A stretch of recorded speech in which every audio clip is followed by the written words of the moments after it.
Alright, so this is our Pioneer presentation by CJ and I, Jake. Alright, John Dewey, he was born on October 20th, 1859 in Burlington, Vermont. He had three brothers, but his oldest one died as an infant when he was born. John Dewey's mother was the daughter of a wealthy farmer, and his dad was a proprietor of a tobacco shop, which made the family have a very comfortable life and a financial stability to when it came to college and stuff like that. Growing up, he attended Burlington Public Schools and was a great student. He graduated at the second of his class. Whenever he was 15, he enrolled at the University of Vermont, though, where he studied philosophy under tutelage of Harry Torrey. And H.A.B. Torrey was a significant professor of Dewey due to the fact that he was the son-in-law of the nephew of the university's president, Joseph Torrey. And Dewey studied privately with him between Vermont and Johns Hopkins University, which I'll talk about later. Teaching, he was a high school teacher in Oil City, Pennsylvania for 2 years.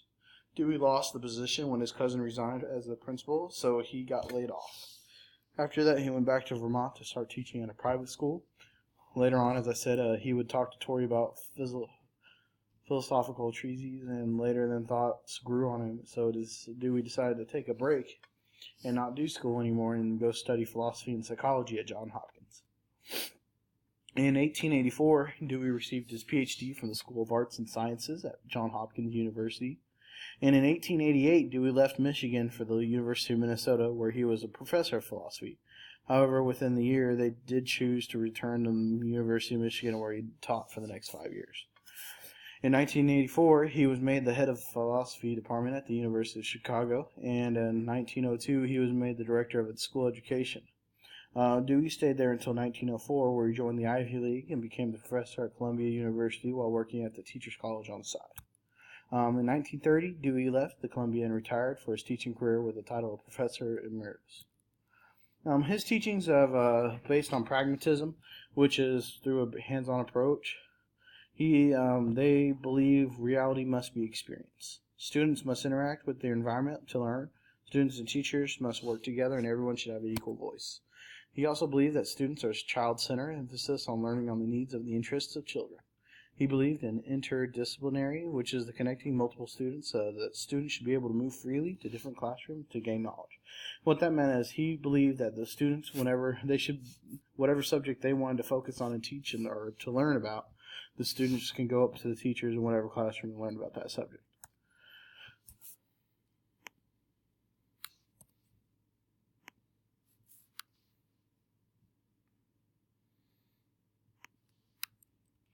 In 1904, Dewey would become a professor at Columbia University, where he would retire in 1930. John Dewey is probably most famous for his role in what is called progressive education. Progressive education is essentially a view of education that emphasizes the need to learn by doing. Dewey believed that human beings learn through a hands-on approach. This places Dewey in the educational philosophy of pragmatism. Pragmatists believe that reality must be experienced. From Dewey's educational point of view, this means that students must interact with their environment in order to adapt and learn. Dewey felt the same idea was true for teachers, and that teachers and students must learn together. His view of the classroom was deeply rooted in democratic ideals, which promoted equal voice among all participants in the learning experience. Dewey's pragmatic and democratic approach to schooling may not stand out as radical today, but in the early and mid-1900s, his view of education was in contradiction to much of the then-present system of schooling. Dewey's approach was truly child-centered. A child-centered approach to education places the emphasis of learning on the needs and interests of the child. In Dewey's view, children should be allowed to explore their environments. He believed in an interdisciplinary curriculum, or a curriculum that focuses on connecting multiple subjects, where students are allowed to freely move in and out of classrooms as they pursue their interests and construct their own paths for acquiring and applying knowledge. The role of the teacher in this setting would be to serve more as a facilitator than an instructor. In Dewey's view, the teacher should observe the interest of the students, observe the directions they naturally take, and then serve as someone who helps develop problem-solving skills. Traditionally, A teacher would stand in front of a group of students who are all sitting in rows. The teacher is usually the deliverer of information, and the job of the students is usually to receive this information and regurgitate it in some form of a written test.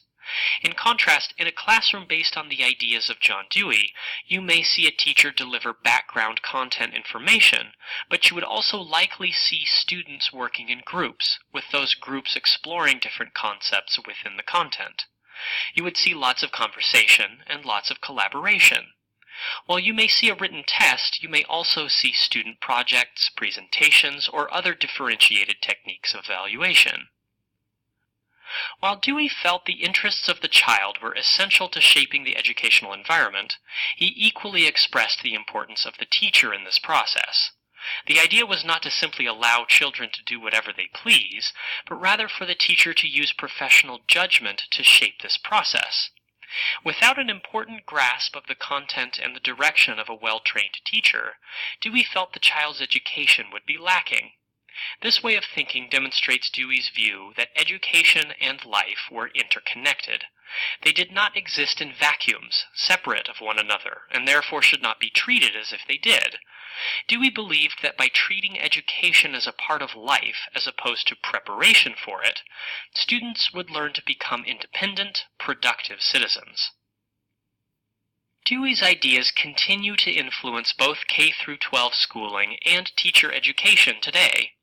The concept of a democratic classroom, where students and teachers learn together and share their voices and interests, is at the heart of many teacher preparation programs. Dewey's approach calls for a shift away from fact memorization and automation, and towards interdisciplinary collaboration and creative thinking. His approach calls for a way of teaching that goes beyond the one-size-fits-all concept of schooling.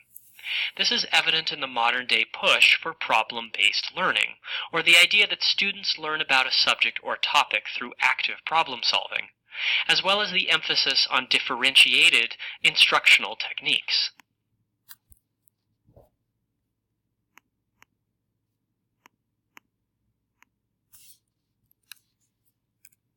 All right, so in 1886, Dewey married Alice Chapman and had 6 children. Alice died at the age of 68. She died from cerebral thrombosis on July 13th, 1927. And then in December 1946, he married again and adopted 2 more children. Dewey died died of age of 92 of pneumonia on June 1st, 1952, at his apartment in New York City after years of ill health, and he was cremated the next day. Next, we have Erikson. Eric Smith Erikson was born June 15, 1902, in Frankfurt am Main, Germany. He was the only child. His mother trained to be a nurse shortly after he was born. He went to school at Das Humanistische Gymnasium, and his main interests were art, history, and languages. He didn't get, the highest grades because, that's not something he was interested in. In fact, after graduation, he attended an art school in Munich instead of the medical school his stepfather wanted him to go to. Then he dropped out. When he turned 25, Peter Bulos invited him to tutor art in Vienna at the Burlingham Rosenfield School, which was built for children whose parents were going through psychoanalysis by Anna Freud, which was the daughter of Sigmund Freud.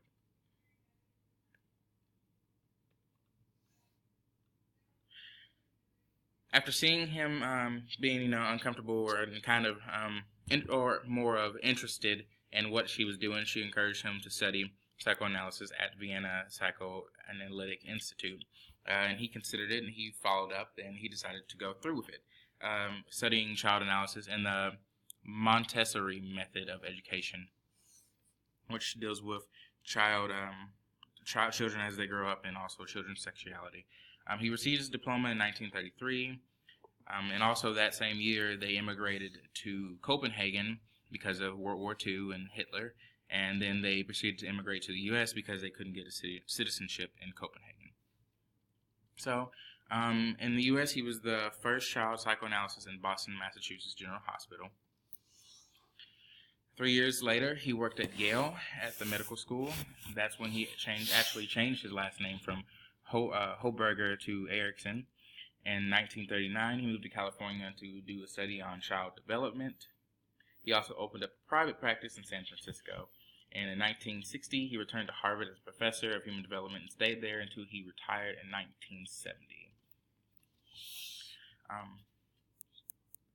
There are 8 stages in his theory of personality. This was his big thing.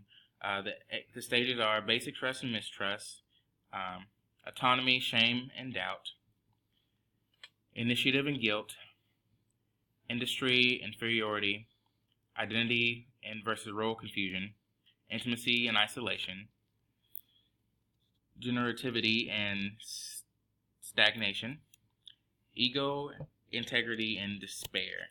Each of these were really important in this video. We'll tell you why. After the ad. Erikson's theory of psychosocial development identifies 8 stages which a healthy individual should pass through from birth to death.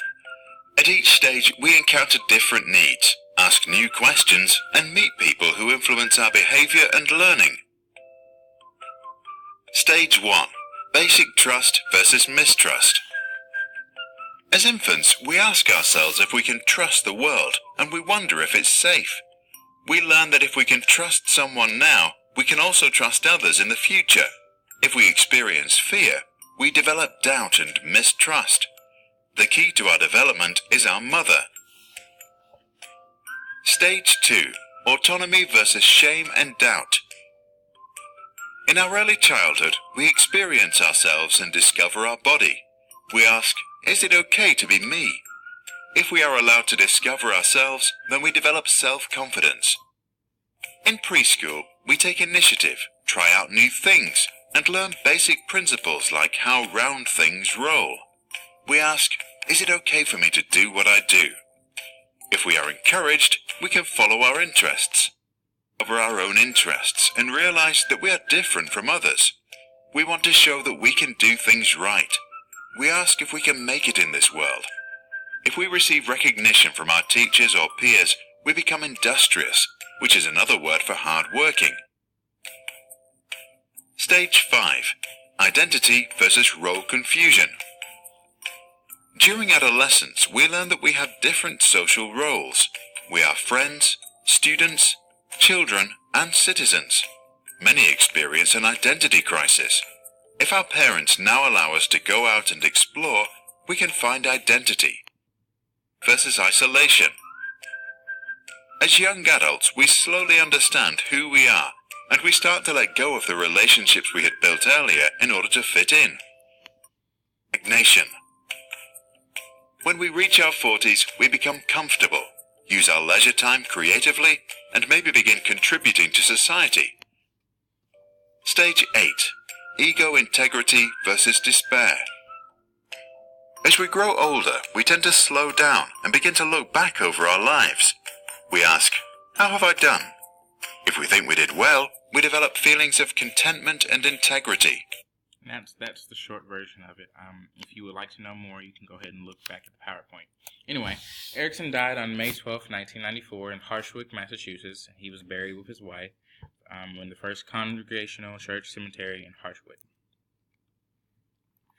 Comparison of both of them is they both believed in education should be enabled social interactions for the students, so the learning process is complete if the knowledgeable and information gained from the learning process is enact-able with the outside world in real situations. They also focus on the presence of developmental stages as an integral part of the learning process as a student. Both provided a sufficient and elaborate theories of significance and development of an individual. And here's their sources. Thank you, guys.